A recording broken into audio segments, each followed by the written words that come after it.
nós vamos ler dentro do capítulo 5, do versículo 33 ao 39. Se você quiser acompanhar na sua Bíblia, é sempre bom. Vamos fazer a leitura do texto? Ouvindo isso, eles ficaram furiosos e queriam matá-los. Mas um fariseu chamado Gamaliel, mestre da lei, respeitado por todo o povo, levantou-se no sinédrio e pediu que os homens fossem retirados por um momento. Então lhes disse: israelitas, considerem cuidadosamente o que pretendem fazer a esses homens.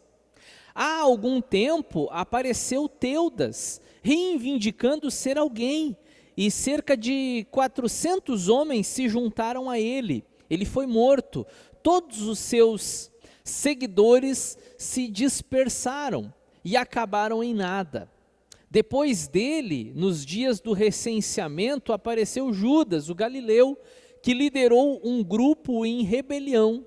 Ele também foi morto e todos os seus seguidores foram dispersos. Portanto, neste caso, eu os aconselho, deixem esses homens em paz e soltem-nos. Se o propósito ou a atividade deles for de origem humana, fracassará.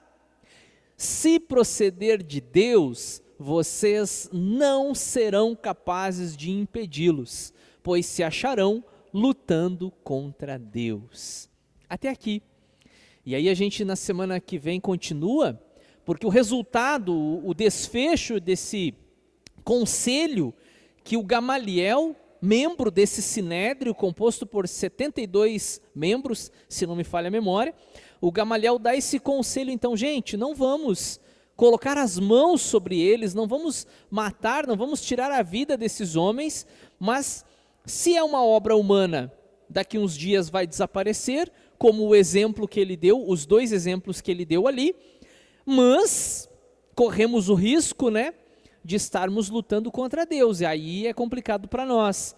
E os demais membros do conselho acataram as palavras do Gamaliel, levaram em consideração o que ele falara, e então resolveram libertar os dois apóstolos, Pedro e João. Mas não foi assim, como a gente costuma dizer, não foi de barbada, não foi de mão beijada. Eles aplicaram uma sentença que era comum à época, da chibatada das 40, na quarentena, que era 40 menos 1, 39, Ainda bem, Ainda bem que descontava 1, imagina tomar 40, não, 39, aí eles tomaram, e é sério o que eu vou dizer agora, porque muitas pessoas vinham a óbito com essas chibatadas, Não foi o caso aqui dos nossos irmãos, mas aí isso já vai ser assunto para a pregação da semana que vem. Vocês lembram que, mais uma vez, Pedro e João são presos. Tudo começou,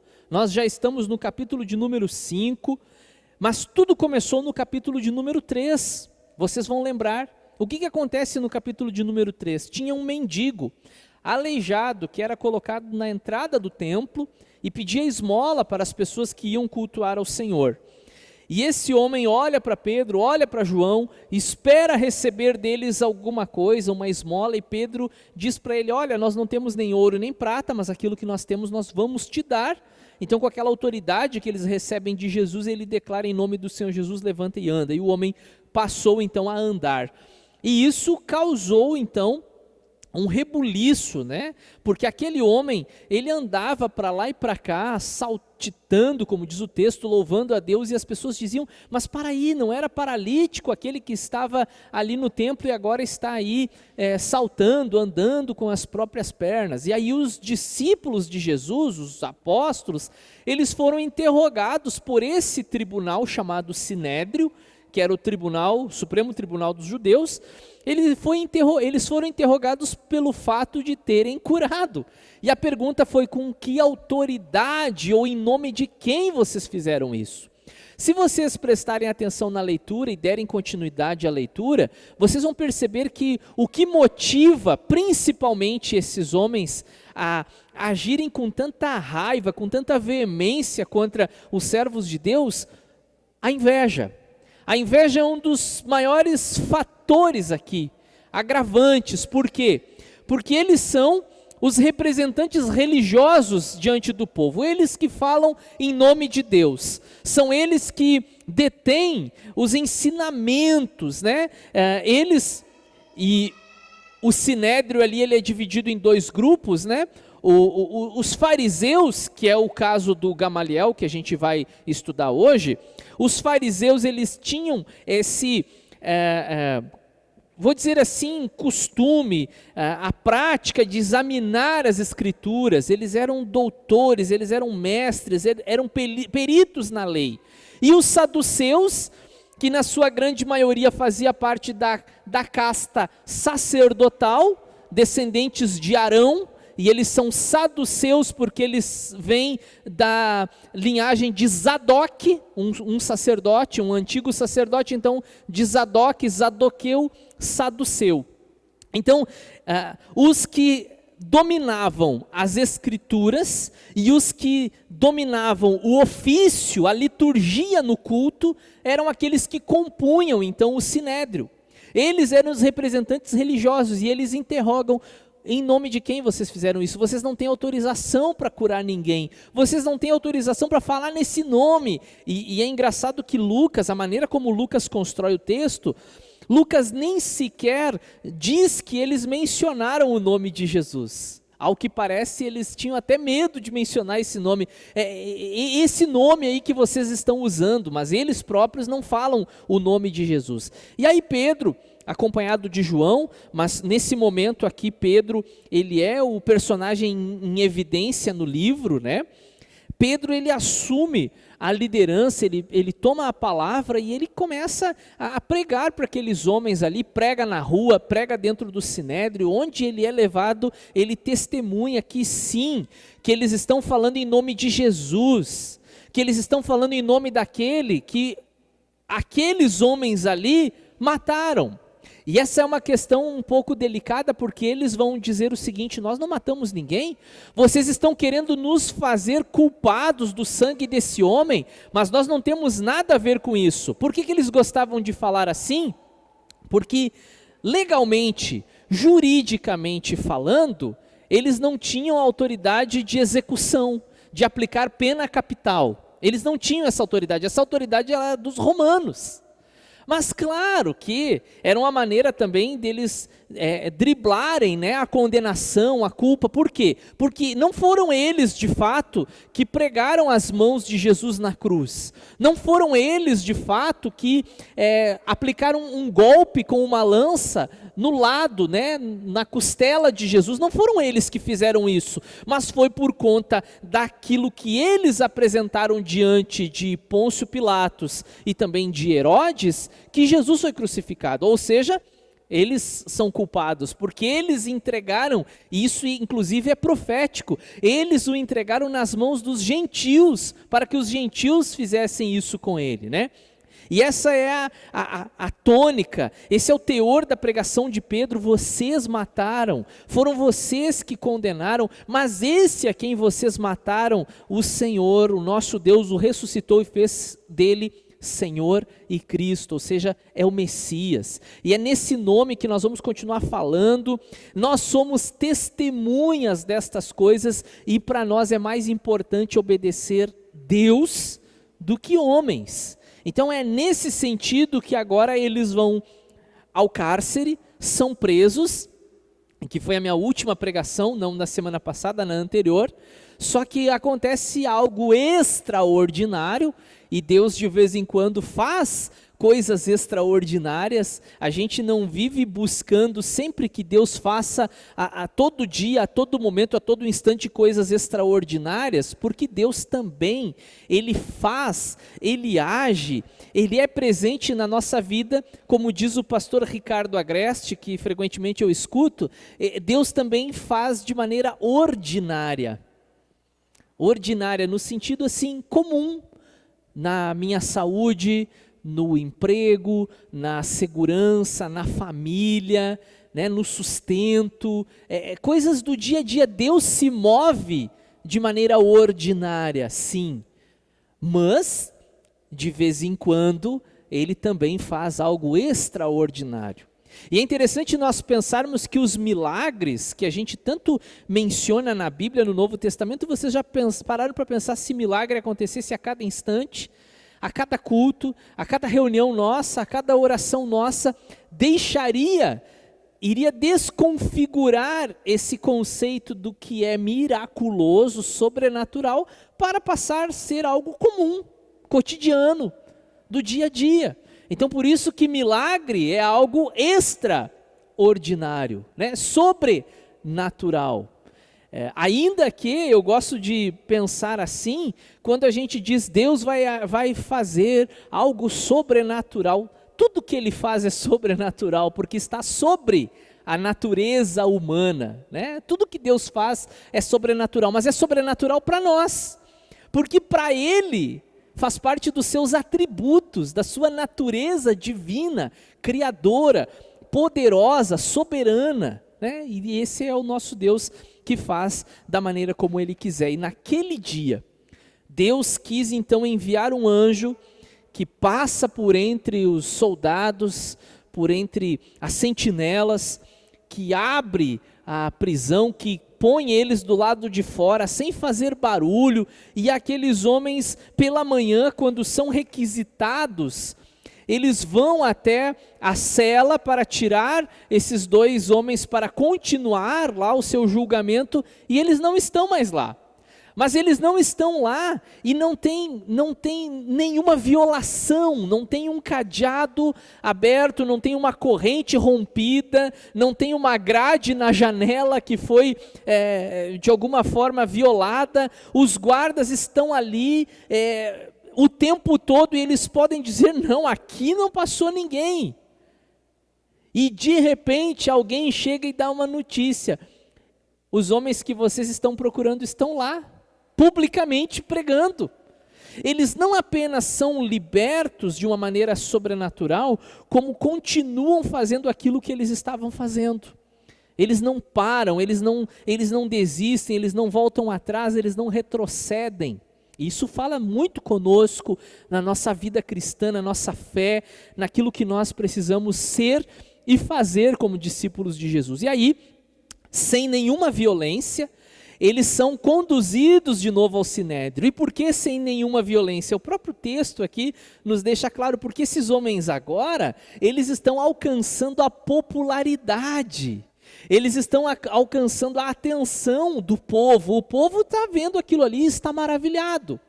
Quem que está indignado com o milagre e com a pregação? Os líderes religiosos. O povo está maravilhado em ver e ouvir aquelas coisas. E aí eles são convidados então a comparecer ao Sinédrio, e aí diante do Sinédrio mais uma vez, e o texto que nós lemos vai dizer que aqueles homens eles estavam enfurecidos. O versículo 33, se você quiser acompanhar aí na sua Bíblia, ouvindo isso, eles ficaram furiosos e queriam matá-los.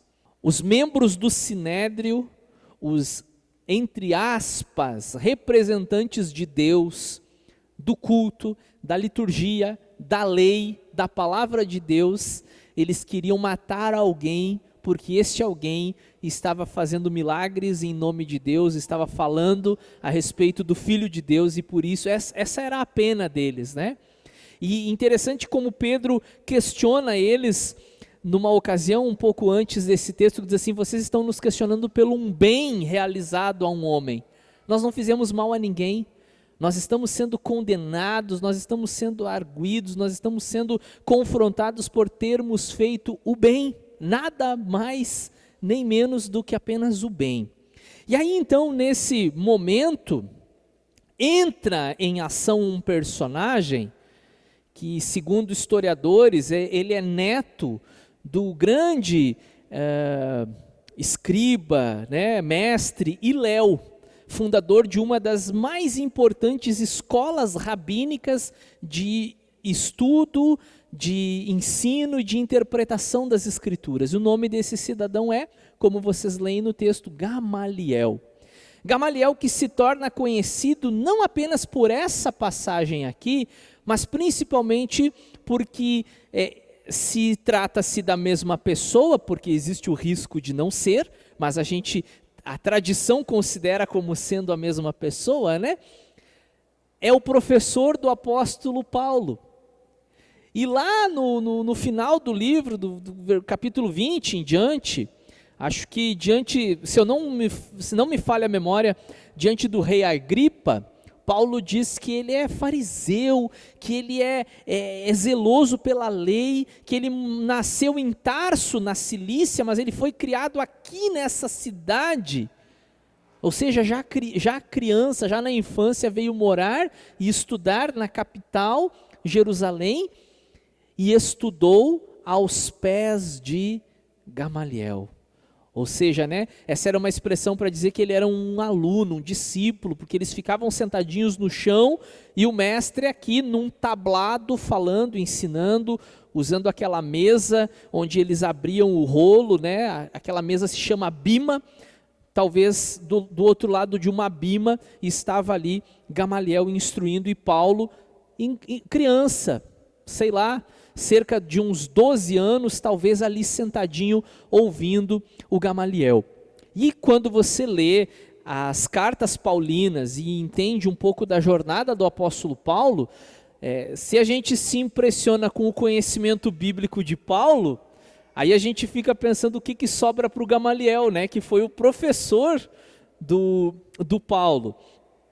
Há questões aqui, vamos aqui ler essa introdução, isso pode deixar aí depois a gente faz mais algumas considerações. Após terem sido libertos pelo anjo, os apóstolos pregam publicamente a mensagem.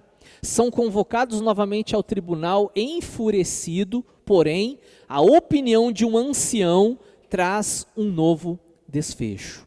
Nós vamos falar sobre Gamaliel, já estou falando, nós vamos falar mais uma vez sobre a ressurreição de Jesus, tem sido o tema das nossas pregações aqui, e vamos falar um pouquinho então sobre a vontade de Deus. Esse Gamaliel, a gente não sabe exatamente se ele se converte ao cristianismo. Às vezes há assim um desejo, né?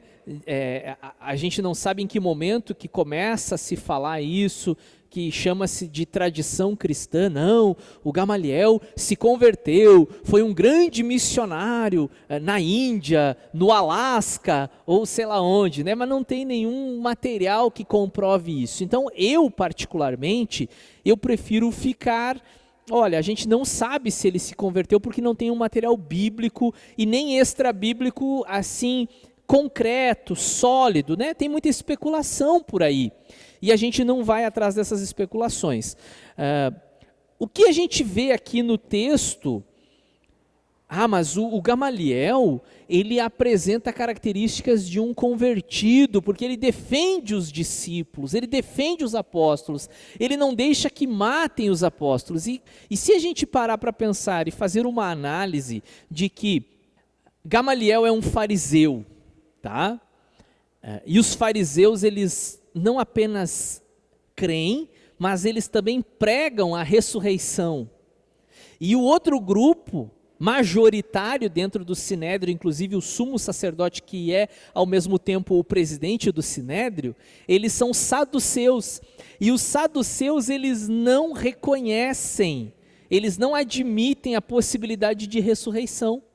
Então, se a gente parar para pensar, pode ser inclusive que o Gamaliel esteja dando uma alfinetada no outro grupo, e a gente vai pensar sobre isso. Talvez ele use o episódio dos discípulos para dar, sabe, né, quando a gente pega uma situação e aproveita-se daquela situação para dar uma indireta, não é o correto, né?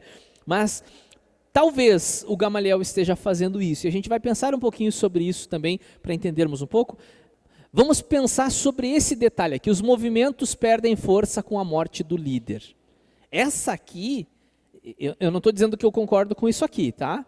Mas é a lógica aplicada por Gamaliel no seu discurso, na sua defesa, no seu argumento diante do Sinédrio. E aí ele cita ali alguns episódios. Olha, nós tivemos aqui alguns casos, alguns dias, alguns anos, né? Nós tivemos aqui, por exemplo, o caso do Teudas, que juntou um grupo de pessoas e essas pessoas seguiram ele, ali cerca de 400 pessoas, e ele morreu. E essas pessoas se dispersaram e esse levante, esse motim, não deu em nada. Ele está usando no seu argumento fatos históricos, ele está trazendo à memória do restante do tribunal acontecimentos que todos ali sabiam. Teve também o Judas, que também era galileu, e olha que interessante, sempre vem da Galileia, né? Para o Sinédrio, a Galileia sempre representa um problema, porque aí você tem o Teudas, você tem o Judas da Galileia, e agora você tem o Jesus, que também é da Galileia, né? Pelo menos cresceu na Galileia. Ainda que, se vocês forem analisar, essa ordem aqui dos personagens parece que ela está invertida. Parece que o Flávio Joséfo, ele havia citado esse Teudas muito depois. Na apresentação de Gamaliel, parece que o Teudas, ele veio antes do Judas, que veio no período do recenseamento.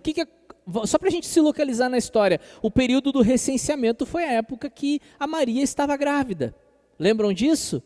Então, só para vocês terem uma ideia da época, assim, dos períodos. Mas esses detalhes, para nós, eles não importam, por quê?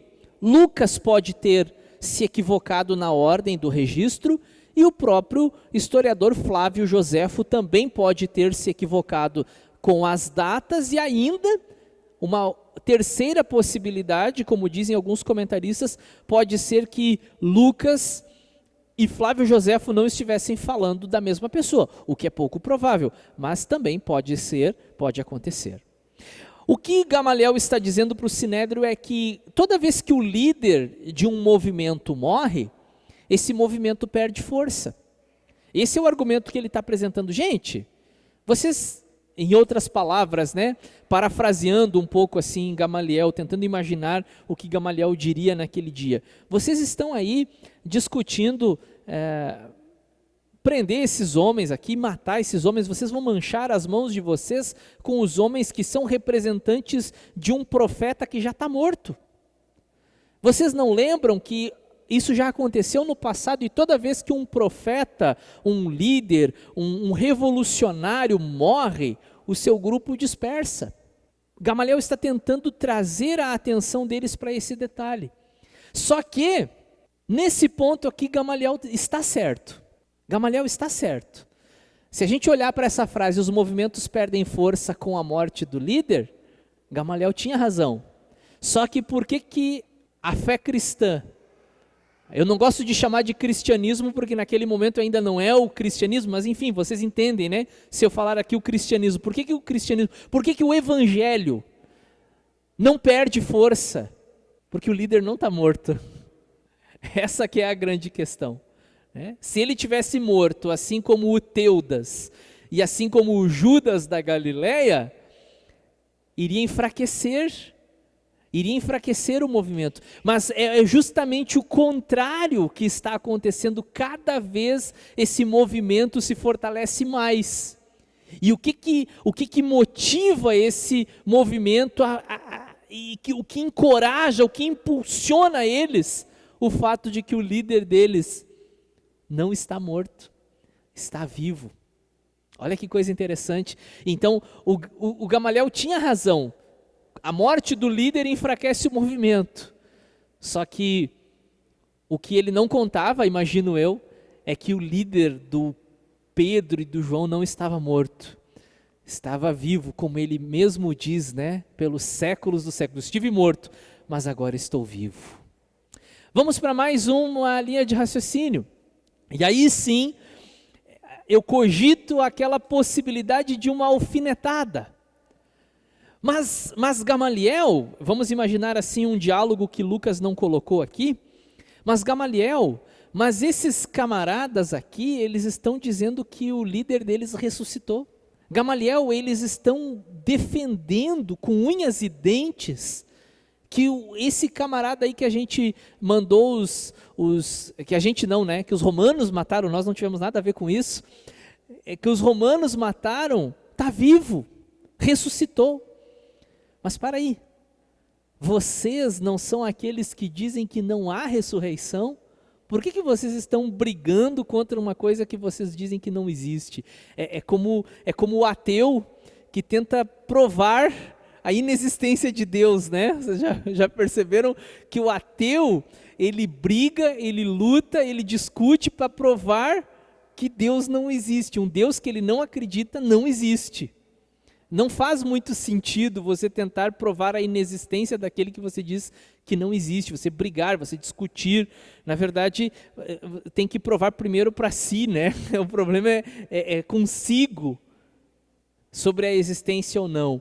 Se vocês não acreditam em ressurreição, por que querem matá-los? Se eles estão dizendo que Jesus ressuscitou, olha, no máximo, tratem eles como loucos, né? Porque para vocês a ressurreição supostamente seria uma loucura, um desvaneio. Então, parece que Gamaliel usa esse momento, pede a palavra, aproveita-se desse espaço. Peraí, mas eles não estão dizendo que o cara ressuscitou, vocês não acreditam em ressurreição, então, né, tanto faz. E aí nós vamos para o último, e o último diz o seguinte, e agora sim, não é cogitação, não é imaginação minha, é realmente o que o texto sagrado diz, aquilo que Gamaliel falou. Se vem de Deus, se esse movimento vem de Deus, não poderão impedir. Por que vocês não vão poder impedir esse movimento? Se é um movimento humano, como os que eu acabei de exemplificar, daqui uns dias passa. Mas se é um movimento de Deus, nós não vamos poder impedir. E aí, se nós continuarmos tentando, o que nós vamos fazer? Nós vamos estar lutando contra Deus. É exatamente contra Deus que nós estamos lutando. É interessante, nós vamos chegar lá daqui a mais alguns dias, a conversão do apóstolo Paulo. Vocês devem lembrar da conversão do apóstolo Paulo, o capítulo de número 9 registra. E quando Paulo está, eu sempre tenho que pensar bem antes de falar isso, né? Quando Paulo está indo para Damasco, porque uma vez eu mudei a geografia do Novo Testamento e eu disse que Jesus encontrou Paulo a caminho de Emaús. E eu repeti isso umas 3 vezes na pregação. E aí depois eu cheguei em casa e eu fiquei pensando, o que eu falei? Aí fui lá no texto e eu não acredito que eu falei isso. Então, agora eu sempre penso 2 vezes, mas eu estou certo. Paulo estava indo para a cidade de Damasco, capital da Síria. E ali Jesus aparece diante dele. Há uma luz, há um som, ele cai no chão e Jesus pergunta, por que você me persegue? Saulo, Saulo em hebraico, por que você está me perseguindo? Ainda não é esse texto. Aí o Paulo diz assim, eu estou te perseguindo? Quem é tu para eu estar te perseguindo? E aí Jesus diz assim, eu sou Jesus a quem você persegue. Mas vocês lembram quem Paulo estava de fato perseguindo? Vocês lembram contra quem Paulo estava investindo?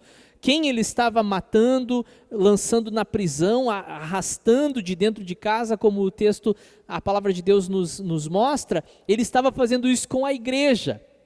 Só que toda vez que ele fazia isso contra a igreja, ele não estava fazendo apenas para pessoas comuns como nós. Enquanto ele fazia contra a igreja, ele fazia contra o próprio Senhor Jesus. Nós precisamos ter em mente isso, irmãos, que toda vez que nós somos atacados, toda vez que nós somos perseguidos, como disse Jesus no Sermão da Montanha, toda vez que mentindo disserem todo mal contra vocês, se alegrem, porque já fizeram isso com os profetas que vieram antes de vocês. Olha que interessante, né? E termos em mente que a pessoa o grupo, a instituição que estiver fazendo contra nós, está fazendo contra o próprio Jesus. E isso é terrível para eles. Para nós é consolador, para nós é um conforto nós sabermos que se alguém mexe com a gente, está mexendo com Jesus, mas para essas pessoas é terrível. É como quando nós éramos crianças, aqueles que obviamente têm a figura do pai, né? Aí você tinha lá um marmanjo na escola que queria te pegar na saída, e aí você recorria ao pai: eu vou chamar o meu pai. Só pelo sorriso aqui eu já identifiquei alguns que passaram por uma situação parecida, né? Eu vou chamar o meu pai, ou né, um irmão mais velho, coisa desse tipo. Né? Era engraçado que o meu irmão sempre me colocava na furada, né? Ele arrumava encrenca lá no futebol com todo mundo: eu vou chamar o meu irmão. Só que os caras eram o dobro do meu tamanho, mas na cabeça do meu irmão eu era um gigante, né? Azar meu. Mas vamos voltar para o texto aqui. Agora sim eu quero então ler com vocês esses textos, e aqui Paulo está de novo testemunhando a respeito da sua conversão. É um relato muito parecido com o relato do capítulo 9, só que, olha que interessante, há um detalhe aqui, se você comparar Atos 26 com Atos 9, há um detalhe aqui que Lucas não registrou. Por que a gente não sabe? A gente não sabe se Lucas não teve conhecimento desse detalhe, mas o próprio apóstolo Paulo, quando ele conta a história da sua conversão, ele traz um detalhe que não está no capítulo 9, na parte que foi contada por Lucas. Olha que interessante: todos caímos por terra. Então ouvi uma voz que me dizia em aramaico: Saulo, Saulo, por que você está me perseguindo? Resistir ao aguilhão só lhe trará dor. Dura coisa é recalcitrares contra os aguilhões, se você tem a versão de Almeida em mãos. Né? E essa frase, resistir ao aguilhão só lhe trará dor, Lucas não conta isso no capítulo 9. Esse detalhe não está lá. Vamos entender do que esse texto trata, o que são essas palavras, né? Recalcitrar já foi traduzido na NVI, então é resistir, é teimar, é desobedecer. Aguilhão era uma ferramenta que o homem do campo usava, uma vara comprida com uma ponta, uma ponta de metal, que ele estava conduzindo o boi no arado ou na carroça, enfim, e quando o boi tentava sair do caminho, ele dava uma cutucada com aquela ferramenta, feria, era assim mesmo, feria o animal para que o animal voltasse para a sua posição. E o animal que fosse obediente teria menos dor, menos feridas. Agora aquele animal lá, rebelde, desobediente, ele ia passar o dia todo tomando aquele cutucão ali no lombo, sendo ferido, sangrando muitas vezes. Então, o Senhor Jesus, ele pega essa figura do homem do campo e traz essa ilustração e fala para Paulo: resistir ao aguilhão, Paulo, só vai te trazer dor. Não vale a pena você resistir. Não vale a pena você se endurecer, não vale a pena você endurecer o seu coração. Você só tem a perder se você tentar resistir ao plano de Deus para a sua vida. Eu tenho mais um texto que eu quero então compartilhar com vocês, e esse aqui em Hebreus diz assim: terrível coisa é cair nas mãos do Deus vivo. Agora eu quero a atenção de vocês para nós fazermos o fechamento dessa mensagem, para nós concluirmos aqui. Irmãos, é muito melhor para nós nos rendermos. É muito melhor para nós nos abrirmos à vontade de Deus para as nossas vidas, do que ficarmos tentando puxar, né, o carro na direção que não é a direção que o Senhor tem para nós. Gamaliel, se ele se converteu ou não, nós não saberemos, pelo menos não aqui. Pergunte para Jesus na eternidade, onde é que está Gamaliel? Se você encontrar Gamaliel lá é porque ele se converteu depois daquela reunião no Sinédrio. Mas agora, para nós encerrarmos aqui, nós temos que concordar que ele estava certo sim em alguns pontos, e esse era um ponto que ele tinha razão. Nós vamos ser encontrados, nós vamos ser achados lutando contra Deus. Não vale a pena. E todos concordaram com ele naquele momento, saduceus ou fariseus, sacerdotes ou não vale a pena lutar contra Deus. O que vale a pena é nós nos rendermos, abrirmos o nosso coração, aceitarmos a vontade de Deus para a nossa vida, ainda que num primeiro momento não entendamos, querer estar no centro da vontade de Deus, porque estar na direção oposta, Paulo estava na direção oposta da vontade de Deus, e Deus vai lá, quebra ele no meio.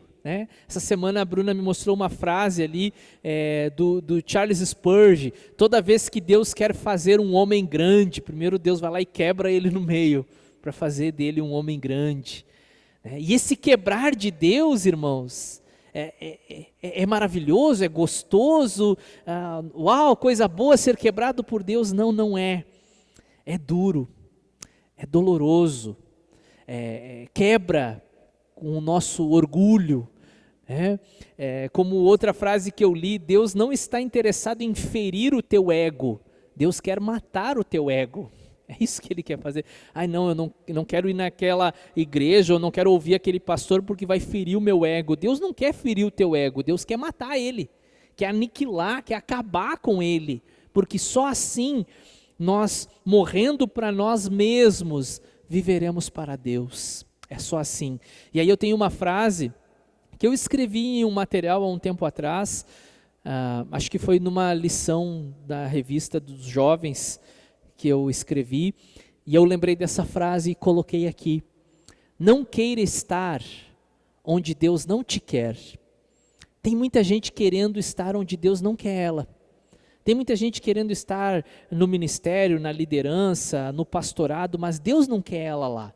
Então pense sobre isso, não queira estar onde Deus não te quer lá, mas também não deixe de estar onde Deus te espera. Onde é que Deus te quer? O que Deus quer de você? Deus quer de você uma decisão, Deus quer de você uma postura nova, Deus quer de você um desprendimento para a sua obra, para atuar. O que Deus quer de nós? Arrependimento, é isso que Ele quer de nós? Confissão pública, o que Ele espera de nós? Eu deixo em aberto essa pergunta para refletirmos, para deixarmos a palavra de Deus falando conosco e para nós encerrarmos lembrando disso. Nós não podemos nos encontrar lutando contra Deus. É desvantagem para nós. Só temos a perder se estivermos lutando contra Deus. Nós precisamos nos render, nos abrir, abraçar, querer, desejar a vontade de Deus, que é boa, é agradável, é perfeita nas nossas vidas. Amém?